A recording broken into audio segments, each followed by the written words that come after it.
Acts chapter 17 as we were making our way right along here in the book of Acts, but also Paul's second missionary journey. And so just as a just kind of recap what's been going on, Paul originally having decided to go with Barnabas, and of course they had this grand split over whether or not to bring John Mark, right? And so they split, and Barnabas and John Mark go their way, and Paul brings Silas, and then they go. And Paul has this vision of Macedonia, and a Macedonian man telling him to come over. And so they make their way into Europe, and they go into the region of Macedonia, and they go to the various cities, Philippi, Thessalonica, Berea. And each one of those cities, Paul is kind of kicked out. And as they make their way to Berea, not only is he kicked out of Berea, but he's kicked out from people who weren't even from Berea. The people in Thessalonica hated him so much, they go to Berea and kick him out of there too. And so the Bereans, they bring him down to Athens, and Athens is in the province of Achaia. And so this is where we are in our text in Acts chapter 17. Paul has just been brought to the city of Athens. And so in verse 15, remember Timothy and Silas, they stay behind. They don't come with them to Athens. And so that brings us to verse 16. So it says, "Now while Paul waited for them at Athens, his spirit was stirred in him when he saw the city wholly given to idolatry. Therefore disputed he in the synagogue with the Jews and with the devout persons, and in the market daily with them that met with him. And then certain philosophers of the Epicureans and of the Stoics encountered him. And some said, What will this babbler say? And others, He seemeth to be a setter forth of strange gods, because he preached unto them Jesus and the resurrection.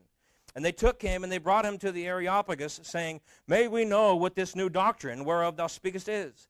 For thou bringest certain strange things to our ears. We would know, therefore, what these things mean. And then it says, For all the Athenians which were there spent their time in nothing else, but either tell or to hear some new thing. And then Paul stood in the midst of Mars Hill, and he said, You men of Athens, I perceive that in all things you are too superstitious. For as I passed by and beheld your devotions, I found an altar with this inscription, To the unknown God, whom therefore you ignorantly worship, him declare I unto you." Now, that's where we're going to stop for our text this morning, but just for the purposes of right now, I want to continue reading and hear the sermon that Paul gives here. So verse 24, "God that made the world and all things therein, seeing that he is Lord of heaven and earth, dwelleth not in temples made with hands, neither is worshipped with men's hands as though he needed anything, seeing he giveth to all life and breath and all things, and hath made of one blood all nations of men for to dwell on the face of the earth, and hath determined the times before appointed and the bounds of their habitation, that they should seek the Lord, if haply they might feel after him and find him, though he be not far from every one of us. For in him we live and move and have our being, as certain also of your own poets have said, for we also are his offspring. For as much then as we are the offspring of God, we ought not to think that the Godhead is like unto gold or silver or stone, graven by art and man's device.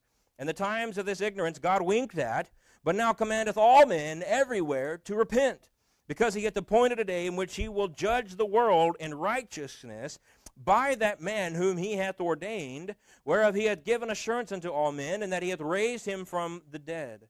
And when they heard of the resurrection of the dead, some mocked, and others said, We will hear thee again of this matter. And so Paul departed from among them, howbeit certain men clave unto him, and believed, among the which was Dionysius and the Areopagite, and a woman named Damaris, and others with him. Now, there's a reason why I wanted to go through that whole thing. We're not going to be able to get to all that today. There's no possible way. We'll stop at verse 23. But we'll come back to this in just a moment, why I wanted to get through the whole thing. But here we are, verse 16. Many people believe Paul to have been at a relative low point in his ministry here in the city of Athens. Now, I could take this either way as to whether or not I think that's really the truth, but you can see why they might think that. Here he has been kicked out of every city he ministered in the province of Macedonia, and beyond that, his first missionary journey, it's not the first time it's happened. He's been kicked out of a lot of cities. He's been beaten, he's been whipped, he's been imprisoned, falsely so, and now he had to kind of flee Berea, and he leaves behind his two helpers, Silas and Timothy. And so here he is in Athens, which is an incredibly pagan city. We'll talk more about that in a moment. Incredibly pagan city, and he's walking around and he's alone. And really for the first time in any of his missionary journeys, Paul is legitimately alone. And so there's many who kind of feel like Paul was probably at least emotionally speaking, really at a low point. Well, that may or may not be the case, but nevertheless, whether he was or was not, a lot of people in Paul's shoes probably would have taken some time in Athens just to recuperate. Not necessarily saying that they were going to quit, not necessarily saying they were going to go back to Antioch and just be done with this particular journey, but just take a minute. I'll wait until Silas and Timothy get back to me, and then we'll get right back into things, and we'll be going to the synagogues and doing all the things that Paul did. But as Paul walked around and he made his way through the city, the rampant paganism would not allow him to sit back and do nothing. And Paul was a man of action. We see that everywhere he goes. Paul was a man of action. He was doing things consistently. But here in particular, this city, we'll talk about this more, but it says it stirred him, and he just couldn't say nothing. And so as he's walking around, he sees all these idols, he sees the paganism, the idolatry, all these things, and he had to act. And so he wasn't allowing himself to relax. And so ultimately, he saw a city of spiritual darkness, and he knew they needed the light. And this caused him to really just jump right back into things and get going. And so that brings us again to verse 16. So while he waited for them at Athens, them being Timothy and Silas, while he waited for them, his spirit was stirred in him when he saw the city wholly given to idolatry. He's stirred because of what he sees here in the city of Athens. Now, as I said, Athens was in the province of Achaia. It was not the capital. That was Corinth, and eventually they'll get to Corinth. But Athens is in the province of Achaia and was at one point, about 400 to 500 years before the time of Paul, Athens was at one point considered maybe the best, the greatest city in the world. At its height under the power of Greece, but Greece was no longer the world power. That was now Rome, and Rome had conquered them, and so the Corinth had lost, or rather Athens had lost a little bit of its light, I guess you could say, its power, its influence. However, what Athens still held on to was that it was considered the seat of intellectualism and philosophy. And so if there was something you wanted to learn, if you wanted to learn a new philosophy, not only could you learn it in Athens, but you could probably learn it from the best thinkers of the day. And so if you wanted to learn something to think, and if you wanted to learn it from the best thinkers, Athens was the city to go to. Socrates and Plato, both of these men were from Athens. Aristotle considered Athens his home. He wasn't from there, but he considered Athens his home. Epicurus and Zeno, these two men started Epicureanism and Stoicism. We'll talk more about that in a moment. Both of these men were from Athens. Athens was home to some of the greatest orators, some of the greatest speakers in all the world. And they spoke at beautiful theaters, large, grand theaters, many of which still exist to this day. In fact, if you do go to Greece and you make your way to Athens, Athens holds so many ruins, some of them in quite good shape. And so the architecture was absolutely astounding. There are several ancient buildings still standing today that are breathtaking, really, in their vast size, but also just their grandness and their beauty. And kind of the pinnacle of all that, sadly enough, is the Parthenon. And the Parthenon was this massive temple built to the goddess Athena. And the Parthenon is almost the size of a football field, and it has dozens of pillars, all over 40 feet tall. And it's just to think of the mind and the ability of these ancient peoples to build things like this. It staggers the mind. But that was the setting, and Paul was there not at the city's zenith, but at the zenith of its paganism and its intellectualism. And so Paul was there as far as the purpose of the gospel. Paul was there at the right time. And so with all that Athens had to offer, what it was offering at this particular time was a city wholly given to idolatry.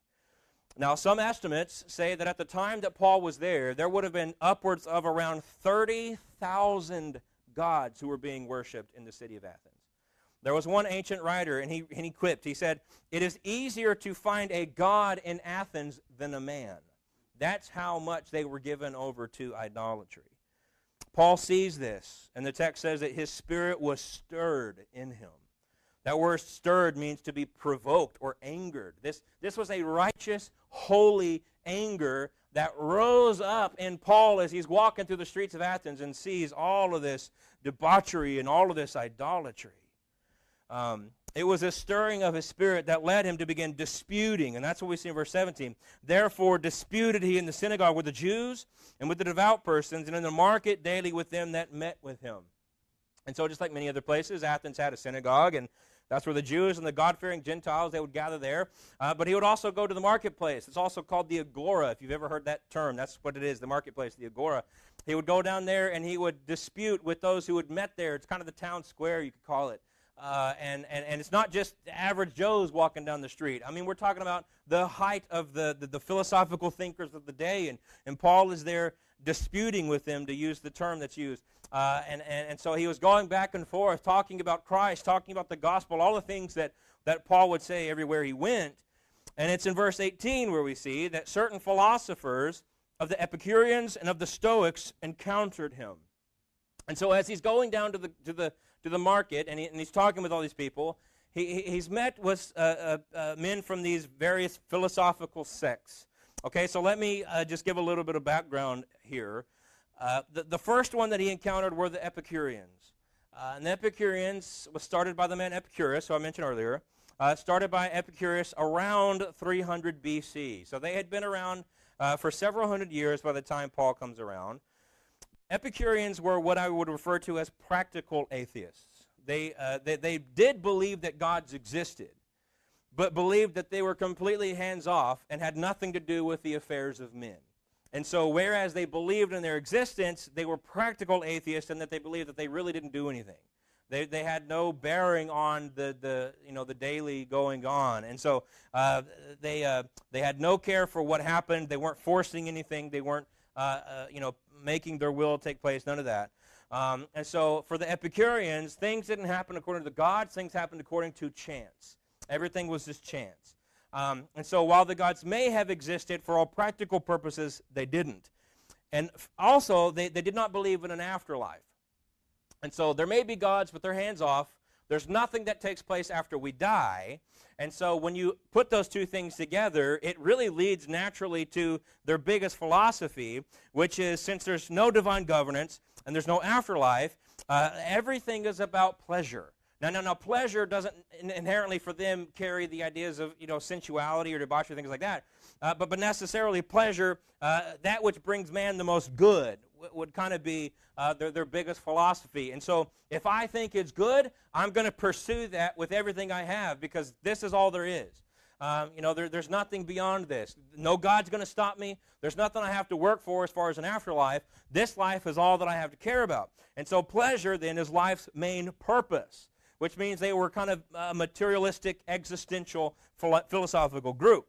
There was another Greek philosopher named Diogenes. He was not an Epicurean, but he wrote about them, and he kind of well-defined their dogma, which would say something along the lines of, here's what he wrote: nothing to fear in God, nothing to feel in death, good can be attained, evil can be endured. And by good, he means pleasure. By evil, he means pain.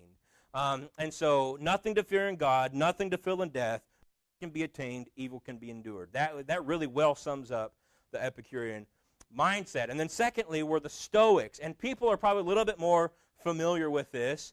If you've ever heard somebody be referred to as a Stoic, typically they are not very emotional. They're just very even-keeled, right? Even in the face of tragedy or whatever the case may be, they're calm and centered, right? They not a whole lot of emotion to speak of. We use this term still today, and that really is an accurate representation of Stoicism. And so the Stoics were started by a man named Zeno about the same time, really, also around 300 BC. Stoics believed in a naturalistic pantheism. Essentially, they believed that God was nature. Okay, so nature is God. And so since nature is God, they believed we got to be in tune and in union with nature, including fellow man. And so they were very humanitarian from that standpoint. But they were fatalistic. Being fatalistic, they mean that everything is subject to predetermined fate. And since everything is subject to predetermined fate, I can't change anything. Nothing that I do ultimately matters, in that I can do whatever I want, and it's not going to change anything. Everything's already been predetermined. And so with that in mind, the kind of the biggest thing for the Stoics was, I can't change anything, but I can determine how I behave, how I act in light of the things that have been fatalistically determined. And so essentially what happens may be fated to happen, but I can determine how I respond to that and how I behave in light of that, which, again, as I go back to earlier, a stoic demeanor in light of tragedy. Your spouse passes away. Well, I'm not going to cry. I'm not going to show any grief. I'm going to be determined that I can respond how I want to respond to that. Stoicism is well summed up in what has become a quite famous poem. You've probably heard, at the very least, the last two lines of this poem, but the poem is called Invictus, and it wasn't written until fairly recently. It wasn't written until 1875 by a man named William Henley. But the poem Invictus is a Stoic poem. And so it reads this. It says, "Out of the night that covers me, black as the pit from pole to pole, I think whatever gods may be for my unconquerable soul. In the fell clutch of circumstance, I have not winced nor cried aloud. Under the bludgeonings of chance, my head is bloody but unbowed. Beyond this place of wrath and tears looms but the horror of the shade, and yet the menace of the years finds and shall find me unafraid." And then you've probably heard this part. "It matters not how strait the gate, how charged with punishments the scroll. I am the master of my fate. I am the captain of my soul." And so you can see there how Henley was atheistic in that he say, it matters not how strait the gate, how charged with punishments the scroll. That's in reference to the Scriptures. It doesn't matter what the Bible says. It's all been predetermined. It's all fatalistically predetermined. I can't do anything about it. I don't care what the Bible says. I don't care what you do. I don't care what I do. What I can do, all that I can do, is I can be the master of my fate. I can be the captain of my soul. And so that's a very Stoic mindset. And so these are the two groups that were dominating the landscape of Athens at this particular time. There were other groups as well, but these are the ones, at the very least, who were encountering with Paul as Paul's preaching. Well, the Athenians were curious people. Obviously, they are very open to different ideas and beliefs with all these various gods and things going on. And so they hear Paul, and their curiosity is piqued. Right? We want to hear what he's saying. And so these groups, these Epicureans, these Stoics, they're coming there, and it says in verse 18, they encounter him, they're disputing with him, they're talking with him, they're debating with him. And it says, and some said, "What will this babbler say?" Now that word babbler is an interesting word because the word there literally means seed picker. That's what the word literally means. And it would refer to a bird who would come and just kind of scavenge seeds, just various seeds off the ground. And so essentially what they're saying is that this guy, Paul, he's out here preaching this theology that has no cognizant line of thought in their perspective. Basically what they're saying is he knows little bits of theology here, little bits of philosophy here, and he's just kind of picking and grabbing from all of these and trying to put it all together. But in their minds, essentially they're saying he's crazy. He's not making any sense. Now others, on the other side of that, said, "He seemeth to be a setter forth of strange gods, because he preached unto them Jesus and the resurrection." So these other guys are interested because, hey, it sounds like there's two new gods we can add to our 30,000. That's great. Let's add these two new gods. And so they thought Paul was preaching Jesus as a god and the resurrection as a god, some god named resurrection. And so they're super excited about this, right? We can add them right on to all these other gods that we've got that we're worshiping. And so what they do, verse 19. "And they took him, and they brought him unto the Areopagus, saying, May we know what this new doctrine whereof thou speakest is." So we're interested, right? I mean, again, this is what the Athenians do. They're very fascinated by this. So they're interested, but honestly clueless about what Paul was actually saying. And so they bring him to this place called the Areopagus. Now, the Areopagus was kind of two things.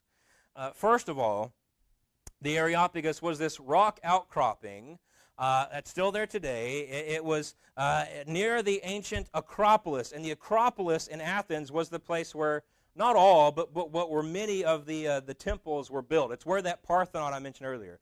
The Parthenon was situated on the Acropolis, and the Areopagus is kind of It's near there. It's kind of right underneath there. And so from the Areopagus, you could look up, and there was that Parthenon just looming over you. And so the Areopagus referred, first of all, to this rock outcropping. Now, that word Areopagus literally means hill of Ares, the Greek god Ares. However, by the time of the book of Acts, by the time Paul was there, that area, as we mentioned earlier, had been conquered by the Romans. Well, the Roman god that was the equivalent of Ares is Mars. And so by the time of Paul, it wasn't called Ares Hill, it was called Mars Hill. That's what they called it by the time that Paul got there. And so that's the physical location of the Areopagus. The Areopagus was also the meeting place for a governing body who were also called the Areopagus. And so the Areopagus met on the Areopagus. It's kind of confusing.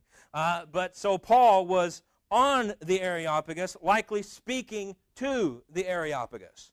Okay, if that makes sense. And so the Areopagus was a group. They were a governing body. They tried a lot of different kinds of cases, but one of which that we know, just historically speaking, is they tried religious cases. And so they were kind of in charge of governing doctrines and ideas and things like that. And so obviously that group would have a whole lot of interest in what this guy's saying as he's coming in and preaching a doctrine that, at least for the Athenians, none of them had ever heard before. So Paul is then brought to them. Now, it doesn't seem as if he's under arrest. It doesn't seem as if he's being detained, but it seems as if people are saying, hey, listen, they would be very interested in what you have to say. You should go talk to them. And Paul, again, was not one to deny the opportunity to preach the gospel, right? And so this is what he wants to do. And so he goes and he speaks to and on the Areopagus. And so this group then, they ask Paul, may we know what this new doctrine whereof thou speakest is? And so they tell him, they say, for thou bringest certain strange things to our ears. We would know, therefore, what these things mean.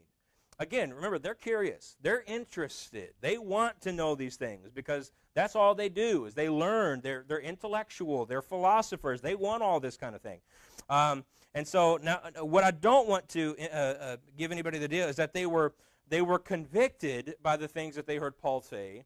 And so they wanted to hear more under an idea of conviction because verse 21, it says, for all the Athenians and strangers which were there spent their time in nothing else but either to tell or to hear some new thing. So this isn't conviction leading them to say, Paul, we want to hear what you say. It is literally an intellectual curiosity. That's all they cared about. This is something we've never heard before, and we would like to learn. And so you seem to be the guy to do that. And so this is why they bring him in. And so this was an intellectual thrill. This was not an honest, curious look at the gospel. That's not what this was. Here I'll quote Bach. He said, the narrative remark in this verse 21, is a critique of the Athenians' interest in wanting to hear anything new. It is almost as if they waste their time on the latest philosophical fad. Luke, and this is interesting, Luke is having some fun here as he portrays the intellectual Athenians as the seed pickers they suggested Paul was. Right? And so this is what Luke is trying to show us here. This is what they're accusing Paul of, but in actuality, they're the ones who are, to use the term, the babblers. And then this brings us to Paul's actual message. Now, originally I did want to get through more of this, but there was just too much to get to today as far as just kind of getting us to that point. And so we're only going to be able to look at these first two verses of Paul's actual message here. But there's much, much more that we're going to be getting to. But the reason why earlier I had us read the whole thing is because I needed you to understand why Paul says the things that he says. Because if you'll notice that we've seen Paul in a lot of various cities, and what he always does is he goes to the synagogues, and we've seen this several times. He reasons with them from the Scriptures. Right? That's what he does. He goes to a new city. He goes to the synagogues. He talks to the Jews. He talks to the God-fearers. He pulls out the Old Testament, and he says, this is what it says. This is how Jesus fulfilled it. That's what he did everywhere he went. He does not do that here. He doesn't do it here. This is a whole new approach. And the reason why is significant. Paul's not talking to Jews. Paul's not talking to God-fearing people. He's talking to pagans. He's talking to people who believe in a multiplicity, again, upwards of 30,000 gods. People who, and we'll talk about here in just a moment, were so concerned with appeasing the gods that on the off chance that they missed one amongst the thousands, they worshiped the unknown one too, right? And so we don't want to miss anybody. And so that's the place where Paul is starting. And so if Paul had brought out the Old Testament and started trying to reason from them with the Scriptures, you know what they would have said? We don't care what that says. That has no foundation for us. And so what Paul had to do is he had to get them to the same starting place. That's where he had to get them. And so with the Jews and the God-fearers, they already had the foundation of there's one God and these are his Scriptures. That was their starting place. He can't do that here. He can't do that here. And so what Paul has to do first is to narrow their scope. He has to get them from 30,000 to 1. And that's what he spends his time doing. If he can get them onto that foundation, then we can move forward from there. And so this is what this message is really all about, is narrowing their scope. And like I said this morning in Sunday school, it's very much in line with what we talked about there.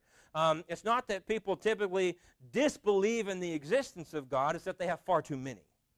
And we need to narrow their scope down to 1. And so with all that being said, let's just take a little bit more time here this morning and look at least the beginning of Paul's message. And so verse 22, then Paul stood in the midst of Mars Hill. And again, remember, Mars Hill is the Areopagus. It's the same word. Paul stood in the midst of Mars Hill, and he said, you men of Athens, I perceive that in all things you are too superstitious. Now, that word superstitious is an interesting one. It literally means to fear a deity. To fear a deity. And so Paul stands up and he says, you men of Athens, you know what I can see? You guys really fear the gods. And so what he's doing here is he's not necessarily insulting them. He kind of is insulting them. But he's starting with an area that they would have agreed with. Paul says, you guys, you fear the gods. And you know what they would have said? Oh, you're right. We absolutely do fear the gods. Yeah, that's good. We agree with that, Paul. And so you guys, you are too superstitious. And then he goes on to say in verse 23, it says, for as I passed by and beheld your devotions, and that word just refers to the various idols that they had. Beheld your devotions, I found an altar with this inscription, to the unknown God, whom therefore you ignorantly worship. Him I declare unto you. And so Paul is seeing all this idolatry, seeing all these thousands of gods that they're worshiping in to some various degree. And then he sees this altar to the unknown God. He says, that's the one where you need to focus your attention. Let me tell you about him. Let me tell you about the one you don't know. You know about all these others. Let me tell you about the one you don't know. Now, there have been, just from a historical standpoint, there have been at least 2 altars that have been found through various archaeological digs from this same era with similar inscriptions.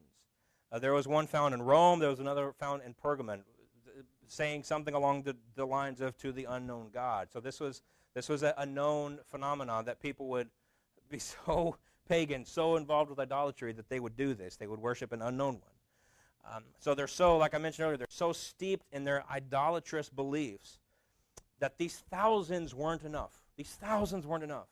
It's like the Hindus of today. They have millions, right? There's so many gods. The thousands weren't enough. We have to go ahead and put this one just in case we miss one. We don't want to anger this unknown one. Perhaps they exist out there somewhere. So we want to go ahead and get this altar out there to the unknown God. And so it was to this that Paul says, this is what you are doing in ignorance. Therefore you ignorantly worship him. Him declare I unto you. Now, we need to understand this. Paul isn't saying that they were actually worshiping God through that idol. That's not how that works. You don't actually worship God through an idol. And so he's not saying you guys are doing well and that you're worshiping God. You're just worshiping in the wrong way. That's not what he's saying. He's saying that you are acknowledging that there's maybe another God out there. You've done well in that because there is. He's the only God. You're doing this ignorantly. Let me inform you. Let me inform your ignorance. Because we understand that's all ignorance is. Ignorance is a lack of knowledge. You just don't know. And so let me tell you what it is you don't know. And so he's using their idolatry and their ignorance as an open door to present to them the one true God. Now these people, the Athenians, they were so religious that they thought themselves to know everything they needed to know regarding the spiritual world. right? I mean nobody would doubt. Look at us. That's all we do is spiritual things. Look at all these gods. But they failed to know the most important thing, which is God himself. And so why does this matter? Let me give you a couple of scriptures on this. Hebrews 11:6, it says, "But without faith it is impossible to please him, for he that cometh to God," this is one of the most simple statements in all the Bible, but so profound, "for he that cometh to God must believe that he is." If you can't come to God if you don't believe in God. You must believe that he is, and that he is a rewarder of them that diligently seek him. And then another one, Paul told the Thessalonians in 2 Thessalonians 1, he said, "The Lord Jesus shall be revealed from heaven with his mighty angels in flaming fire, taking vengeance on them that know not God." Right? So in order to have faith, you must believe that he is. And if you don't do that, one day God's coming in judgment against those that don't know him.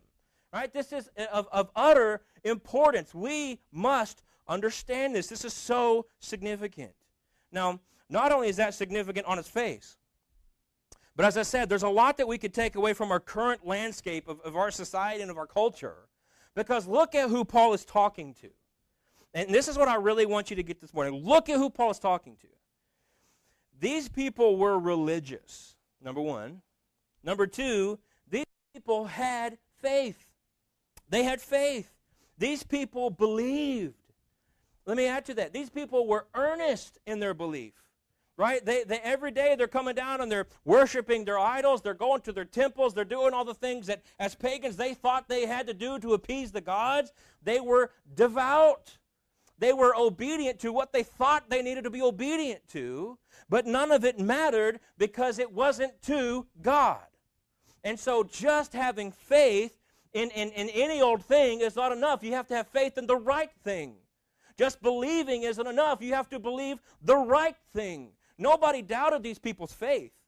Nobody doubted these people's belief. Nobody doubted their honesty. Nobody doubted their earnestness. But they were completely missing the mark because it was unfounded. They had faith, but they didn't have the right faith. They had belief, but they didn't have the right belief. And so it's not that you have faith, or it's not that you believe, it's what you believe that matters. And so this is why it's so relevant. Because today we live in what I have termed the coexist world. Probably everybody has seen the bumper sticker, coexist with all the various religious symbols, right? We all live in the coexist world. We live in a world where people know, quote unquote, their own version of God. I believe in a God of my own making. I believe, just to use the vernacular today, I believe in an accepting God. I believe in a tolerant God. Here's what they really say. I believe in a God that only agrees with the things that I think are okay. I believe in a God that, for some reason, it's shocking how this always works out this way. The God that I believe in always agrees with me on the things that I like, and he always agrees with me on the things that I don't like. It's shocking how that always happens. We believe in the God of our own making. Believing in that kind of a God is not enough. It's not enough because we can't just know a God. We have to know the God. We have to know the biblical God. Just like the Athenians, you are worshiping in ignorance if what you are worshiping is not the one true God. Furthermore, Paul wrote to Titus, they profess that they know God, but in works they deny him. They profess to know God, but in works they deny him, being abominable and disobedient, and unto every good work reprobate. They confess they know him. With their mouth they say, oh yes, I believe in God. But you watch their life and you're going to see what they actually believe in is the God of their own making. That's the God that they believe in. Because there are standards. There are fundamental principles and truths that the Bible tells us, not just, let me just add this, not just the Bible, but the Bible given to us by God, his word. And his word tells us certain things. And I cannot say that I believe in God and I'm a follower of God, but only when that God believes what I believe, and only when following him is in line with what I already want to do. One thing Beth and I talk about all the time, and it is really mind-bending how this works, is you have these quote-unquote progressive Christians today who make God out to be, again, whatever they want, and instead of God molding them in his image, they're molding God in their image, and they want God to be what they want to be because they want to continue doing the things that they want to do, and yet they want to try and use the Bible to prove their perversion.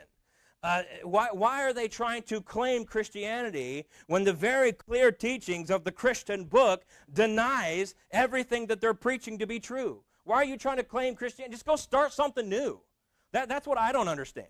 Why are you trying to hijack my faith and turn it into something that's not even a vestige of what it once was? Just go start your own thing. If you want to be your LGBT pastor, go start your own organization. Why are you trying to claim Christianity? Because it doesn't agree with you. But they don't want that, because that's exactly what Satan is trying to do. We want to warp and twist Christianity into a Christianity of our own making, because if we can do that, man, there's no more Christianity. And if we can do that, then society's going to keep doing what it's already doing. Now, clearly, to truly know God is much more than the knowledge that he exists. Hebrews 11, in order to have faith, you must believe that he is. To know God, to truly know God, is much more than the knowledge that he exists, but it can't be less than that. It can't be less than that. It's the knowledge that he exists, plus, in addition to that, the knowledge of what he has revealed about himself, which is the Word of God. And so for the Athenians, they needed their understanding, I mentioned this earlier, they needed their understanding to be zeroed in. Right? They believed in gods. That's great. Now we got to get you to believe in the only actual God. Right? We can start from a little bit of a understanding in that there is something beyond the materialistic world.